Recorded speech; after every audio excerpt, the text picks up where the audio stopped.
Pebbles Malayalam. സ്വാമിയെ ശരണമയ്യപ്പ. വൃശ്ചിക മാസം ശബരിമലയിൽ ശരണവിളി ഘോഷങ്ങളാൽ മുഖരിതമാകുന്ന സമയം. ഏതൊരു ഭക്തനും മാലയിട്ട് 18 പടി ചവിട്ടി അയ്യനെ കാണുവാനുള്ള ആഗ്രഹത്താൽ കഠിനമായ വ്രതമെടുത്ത് മനസ്സും ശരീരവും അയ്യൻ്റെ തിരുസന്നിധിയിൽ അർപ്പിക്കുന്ന മണ്ഡലകാലം. ഈ ഒരു വീഡിയോയിൽ നമ്മൾ ശബരിമല ദർശനത്തിന് നമ്മൾ ഏതെല്ലാം വഴിയിലൂടെ നമുക്ക് എത്തിച്ചേരാം, ശബരിമല ദർശന സൗകര്യങ്ങൾ, അഭിഷേക സൗകര്യങ്ങൾ എന്നിവയാണ് ഉൾപ്പെടുത്തിയിരിക്കുന്നത്.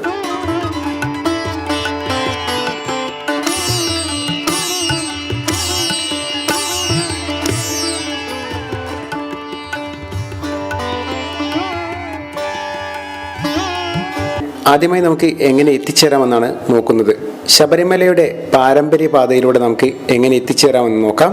എരുമേലി എത്തി അവിടെ നിന്നും കോയിക്കൽക്കാവ് ചെക്ക് പോസ്റ്റിലാണ് നമ്മൾ എത്തിച്ചേരേണ്ടത്. ഇത് വനം വകുപ്പിൻ്റെ ചെക്ക് പോസ്റ്റാണ്.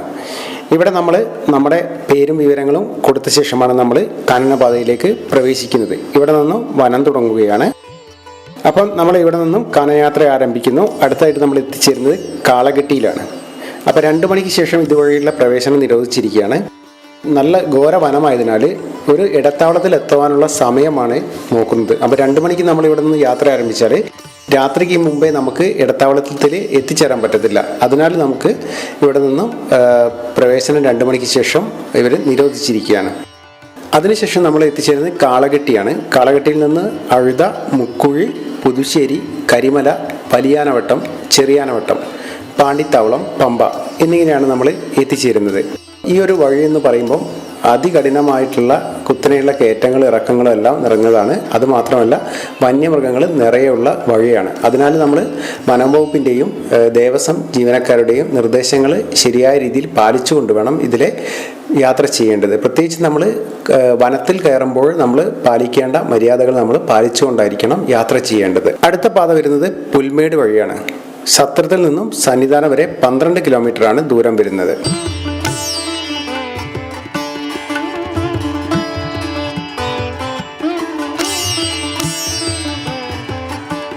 മനോഹരമായിട്ടുള്ള കാഴ്ചകൾ തരുന്ന മറ്റൊരു സ്ഥലമാണ് സത്രം മുതൽ പുൽമേട് വരെയുള്ളത്. പാരമ്പര്യ കാനനപാത പോലെ തന്നെ മനോഹരമായിട്ടുള്ള കാഴ്ചകൾ കണ്ടുകൊണ്ട് ഒരു 12 കിലോമീറ്റർ നമ്മൾ സന്നിധാനത്തിലേക്ക് എത്തിച്ചേരുവാൻ യാത്ര ചെയ്യണം.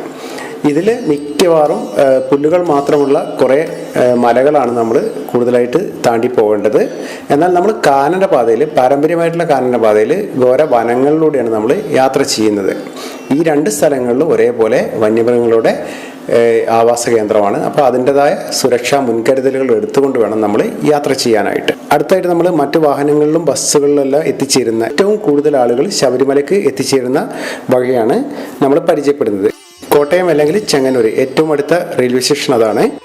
അപ്പം നമ്മൾ അവിടെ നിന്നും എരുമേലി എത്തിച്ചേർന്ന് എരുമേലിയിൽ നിന്ന് നമ്മൾ നിലയ്ക്കലെത്തുന്നു.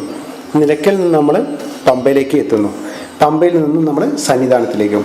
ഏറ്റവും കൂടുതൽ ആളുകൾ എത്തിച്ചേരുന്നത് ഇതുവഴിയാണ്.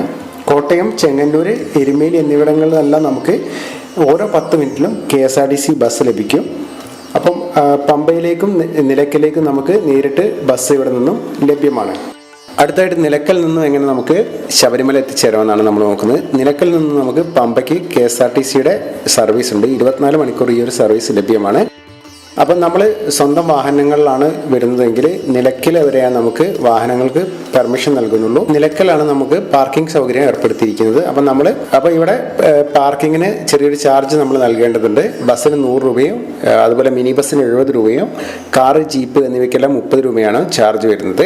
അപ്പോൾ ഒരു വലിയൊരു ഏരിയയിൽ പാർക്കിംഗ് സൗകര്യമുണ്ട്. അപ്പം നിലയ്ക്കൽ നിന്ന് പമ്പയ്ക്ക് KSRTCയുടെ സർവീസ് 24 മണിക്കൂറുണ്ട്. അപ്പോൾ സ്വന്തം വാഹനങ്ങളിൽ വരുന്നവർക്ക് പമ്പയിൽ ഇറങ്ങിയ ശേഷം വാഹനം പാർക്ക് ചെയ്യാനായിട്ട് നിലയ്ക്കലെത്തണം.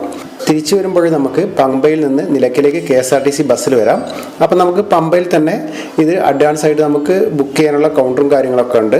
അപ്പം പ്രത്യേകിച്ച് ഓരോ 5 മിനിറ്റിൽ നമുക്ക് ബസ് ഉള്ളതിനാൽ വലിയ തിരക്കൊന്നും സീസൺ സമയങ്ങളിലും അനുഭവപ്പെടാറില്ല. 50 രൂപയാണ് പമ്പയിൽ നിന്ന് നിലയ്ക്കലേക്കുള്ള ചാർജ് വരുന്നത് ഓർഡിനറി ബസ്സിന്. അപ്പം ഈ കാണുന്ന സ്ഥലത്താണ് ബസ്സുകൾ ആളുകളെ ഇറക്കിവിടുക. ഇവിടെ നിന്ന് നമ്മൾ നേരെ കാണുന്നതാണ് പമ്പ. കന്നിസ്വാമിമാരാണെങ്കിൽ നമ്മൾ എരുമേലി ഇറങ്ങി ബാബരസ്വാമിയെ വണങ്ങി പേട്ടതുള്ളിയാണ് നമ്മൾ ദർശനം നടത്തേണ്ടത്. നമുക്ക് കോട്ടയത്ത് നിന്നും ബസ്സിലാണെങ്കിലും ഇനി സ്വന്തം വാഹനത്തിലാണെങ്കിലും എരുമേലി വാഹനം പാർക്ക് ചെയ്യാനും മറ്റുമുള്ള വലിയ സൗകര്യങ്ങൾ തന്നെ അവിടെ നമുക്ക് ലഭ്യമാണ്. അതുമാത്രമല്ല നമ്മൾ ബസ്സിൽ വരുവാണെങ്കിൽ നമുക്ക് KSRTCയുടെ ബസ് സ്റ്റേഷൻ ഉണ്ട് അവിടെ. അപ്പോൾ അവിടെ നമുക്ക് ബസ് ഇറങ്ങിയിട്ട് നമുക്ക് പേട്ട ധർമ്മശാസ്ത്ര ക്ഷേത്രത്തിൽ നിന്ന് തുടങ്ങി ബാബരിസ്വാമിയെ വണങ്ങി നമുക്ക് പേട്ട തുള്ളിയാണ് നമ്മൾ ശബരിമലയ്ക്ക് പോകേണ്ടത്. അപ്പം പേട്ട തുള്ളുവാൻ നമ്മൾ ആഘോഷപൂർവ്വമായിട്ടാണ് പേട്ട തുള്ളേണ്ടത്. അപ്പോൾ അതിന് വേണ്ട വസ്തുക്കളെല്ലാം നമുക്ക് അവിടെ ലഭ്യമാണ്. അതുപോലെ നമ്മൾ തകില്, കുഴല് എന്നിവയെല്ലാം നമുക്ക് അവിടെ നിശ്ചിത സംഖ്യ കൊടുത്താൽ അതിൻ്റെ ആളുകളെല്ലാം നമുക്ക് അവിടെ കിട്ടും. ദേവസ്വം നിശ്ചയിച്ചൊരു നിശ്ചിത സംഖ്യയുണ്ട്. അത് കൊടുത്തു കഴിഞ്ഞാൽ നമുക്ക് അതിനുള്ള ആളുകളെല്ലാം നമുക്ക് അവിടെ കിട്ടും. അപ്പം നമ്മൾ ബസ്സിലായാലും സ്വന്തം വാഹനത്തിലായാലും എല്ലാവരും പമ്പയിൽ ഇറങ്ങി പമ്പയിൽ നിന്ന് പമ്പാ സ്നാനം കഴിഞ്ഞ് നമ്മൾ സ്വാമിയെ ദർശിക്കാൻ പോകുന്നത്. അപ്പം പമ്പ നദിയിൽ ഭക്തർക്കുള്ള പ്രത്യേകം കുളിക്കുവാനുള്ള സ്ഥലങ്ങളെല്ലാം കാണാം. അത്തരത്തിലുള്ള സ്ഥലങ്ങളിൽ മാത്രം നമ്മൾ ഇറങ്ങി കുളിക്കേണ്ടതാണ്. കാരണം എപ്പോൾ വേണമെങ്കിലും ജലനിരപ്പ് ഉയരുന്നതാണ്. അതിനാൽ അപകട സാധ്യതകൾ കൂടുതലാണ്. അതിനാൽ നമ്മൾ നിർദ്ദേശങ്ങളെല്ലാം പാലിച്ചുകൊണ്ട് വേണം നമ്മുടെ പമ്പാ സ്നാനം കഴിക്കാനായിട്ട്. അപ്പോൾ അതിനുശേഷം നമ്മൾ പമ്പയിൽ ബലിതർപ്പണം നടത്തിയ ശേഷമാണ് നമ്മൾ സന്നിധാനത്തേക്ക് യാത്ര തിരിക്കേണ്ടത്. പമ്പയിൽ ബലിതർപ്പണം നടത്തുവാനായിട്ട് ഉള്ള സൗകര്യം പമ്പാ നദിയുടെ തീരത്ത് നമുക്ക് ലഭ്യമാണ്.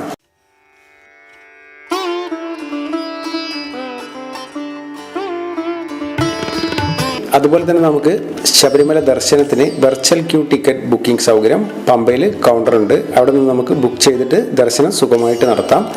സന്നിധാനത്തിന് സമീപത്ത് നമുക്ക് ബുക്ക് ചെയ്യാനുള്ള സൗകര്യമുണ്ട് വെർച്വൽ ക്യൂ. ഇതിനായിട്ട് നമ്മൾ ആധാർ കാർഡോ മറ്റ് ID കാർഡുകളോ ആണ് നമ്മൾ കയ്യിൽ കരുതേണ്ടത്. അപ്പോൾ നമ്മൾ പമ്പയിൽ നമുക്ക് ഭക്ഷണശാലകളും അയ്യപ്പ സേവാ സമിതിയുടെ അന്നദാന കൗണ്ടറും നമുക്ക് ലഭ്യമാണ്. അതുപോലെ വിരിവയ്ക്കാനുള്ള സൗകര്യവും പമ്പയിൽ ലഭ്യമാണ്. പമ്പയിൽ ക്ലോക്ക് റൂം സൗകര്യവും ലഭ്യമാണ്. ചെറിയൊരു എമൗണ്ട് കൊടുത്താൽ നമുക്ക് ക്ലോക്ക് റൂം ലഭിക്കും. അതുപോലെ നമുക്ക് സിംഗിൾ റൂമുകളും വിരിവയ്ക്കാനുള്ള സൗകര്യവും നിശ്ചിത തുക കൊടുത്തു കഴിഞ്ഞാൽ നമുക്ക് അതും ലഭ്യമാണ്. സന്നിധാനത്തേക്ക് പോണ വഴിയിലെല്ലാം നമുക്ക് വൈദ്യസഹായവും ലഭ്യമാണ്. നമ്മൾ ശബരിമല ദർശനത്തിന് 18ാം പടി വഴിയാണ് സ്വാമിയെ ദർശിക്കുന്നതിനായിട്ട് പോകുന്നത്. ശബരിമലയിൽ 18ാം പടിയും ഇരുമുടിയും എല്ലാം തുല്യ പ്രാധാന്യമുള്ളതാണ്. ഇരുമുടിയുള്ള ഭക്തർക്ക് മാത്രമാണ് 18ാം പടി വഴി പ്രവേശനം സാധ്യമാവൂ. അപ്പം ഇരുമുടി ഇല്ലാത്തവർക്ക് ഒരു പ്രത്യേക വഴിയുണ്ട് ദർശനത്തിനായിട്ട്. അതുവഴി നമുക്ക് ശബരിമലയിൽ ദർശനം നടത്താൻ പറ്റും. ശബരിമലയിലെ പ്രസാദം പൂവും അരവണയുമാണ്. അപ്പ അരവണം കൗണ്ടറുകൾ നമുക്ക് സന്നിധാനത്തും അതുപോലെ തന്നെ മാളികപ്പുറത്തും നമുക്ക് കാണാം. അപ്പം അരവണ കൗണ്ടർ നമുക്ക് മാളികപ്പുറത്ത് ക്ഷേത്രത്തിന് തൊട്ടടുത്തായിട്ട് നമുക്ക് കാണാം. അതുപോലെ തന്നെ നമ്മൾ ഓൺലൈനിൽ നമുക്കിത് ബുക്ക് ചെയ്യാം. അതിനായിട്ട് പ്രത്യേക കൗണ്ടർ കാണാം. നമുക്ക് ഓൺലൈനിൽ നമ്മൾ ബുക്ക് ചെയ്ത് അതിൻ്റെ ഡീറ്റെയിലുമായിട്ട് നമ്മൾ ആ കൗണ്ടറിൽ സമീപിച്ചാൽ നമുക്ക് അവിടെ നിന്ന് നമുക്ക് പ്രസാദം ലഭിക്കും. ശബരിമലയിലെ സന്ദർശനം ഏതെല്ലാം സമയങ്ങളിൽ നടത്താമെന്നാണ് നമ്മൾ അടുത്ത് നോക്കുന്നത്. ഡിസംബർ ജനുവരി മാസങ്ങളിലാണ് മണ്ഡല മകരവിളക്ക് കാലത്താണ് പ്രധാന സന്ദർശന സമയം. അപ്പം രാവിലെ 3 മണിക്ക് നട തുറന്ന് ഉച്ചയ്ക്ക് 1 മണി വരെയും വൈകിട്ട് 3 മണി മുതൽ രാത്രി 11 മണി വരെയാണ് ദർശന സമയം വരുന്നത്. വിഷുവിളക്ക് എന്ന സന്ദർശന സമയമുണ്ട്. അതുപോലെ എല്ലാ മലയാള മാസവും ആദ്യത്തെ 5 ദിവസം നട തുറന്നിരിക്കും. ഇത്തരം സമയങ്ങളിൽ നമുക്ക് മണ്ഡലകാലത്ത് ഇതുപോലുള്ള തിരക്കുകൾ ഉണ്ടാവില്ല. അധികം തിരക്കില്ലാത്തൊരു സമയമാണ്. അപ്പോൾ ഏറ്റവും കൂടുതൽ ഭക്തർ സന്ദർശിക്കുന്ന സമയം എന്ന് പറഞ്ഞാൽ മണ്ഡല മകരവിളക്ക് കാലമാണ്.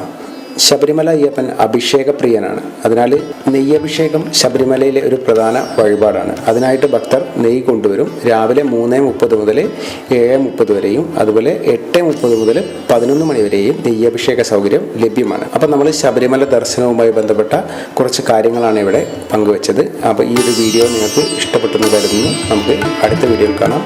Okay, by.